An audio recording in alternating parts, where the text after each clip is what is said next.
চালুর আগেই পরিত্যক্ত এক ধ্বংসস্তূপে পরিণত হয়েছে মাত্র এক যুগ আগে নির্মিত পাবনার সুজানগরের একমাত্র বাস টার্মিনালটি। কোনো বাস না আসায় পৌরসভা এটিকে ব্যবহার করছে পৌর এলাকার ময়লা আর আবর্জনার ভাগাড় হিসেবে। ফলে চরমভাবে দূষিত হচ্ছে এলাকার পরিবেশ। এরই মধ্যে চুরি হয়ে গেছে প্রধান ফটক সহ অনেক মূল্যবান সামগ্রী। রাতুল ইসলাম সুমনের ক্যামেরায় উৎপল মির্জার রিপোর্ট। 250-টিরও বেশি ডিজাইন অপশন নিয়ে ওয়ালটন স্মার্ট ফ্রিজ, বোঝে আপনার প্রয়োজন।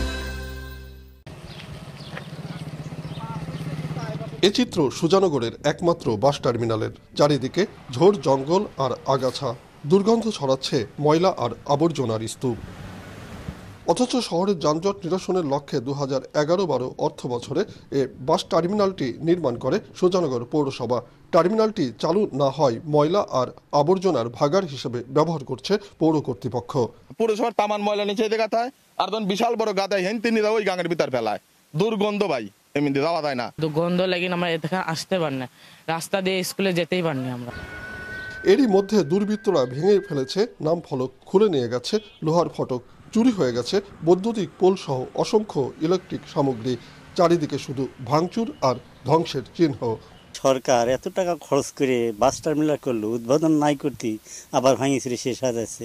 এটা দেশের বিশাল ক্ষতি। কোটি কোটি টাকা খরচ করে টার্মিনাল করলে আজ পর্যন্ত একটা বাসও আসেনি। আপনার বাস না আসাতে আপনার এই দেখেন না কি নোংরা, কি পরিবেশ। এখানে মাদক দ্রব্য সেবন করা হয়, অন্যায় অত্যাচার এর ভিতরে সবকিছু হয়।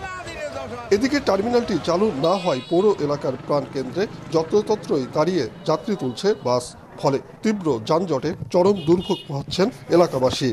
রাস্তাটা বড় করলেই যাবে, আর রাস্তাটা এরকম প্লেন সুন্দর করলে পরে যাবে। বাজারে এই যেগুলো অপ্রয়োজনীয় গাড়িগুলো খাড়ায় আছে, এই গাড়িগুলো অন্তত যদি টার্মিনাল হিসাবে না হলে এই জায়গাটা রাখতো, অন্তত এটুকু তো ক্লিয়ার থাকতো।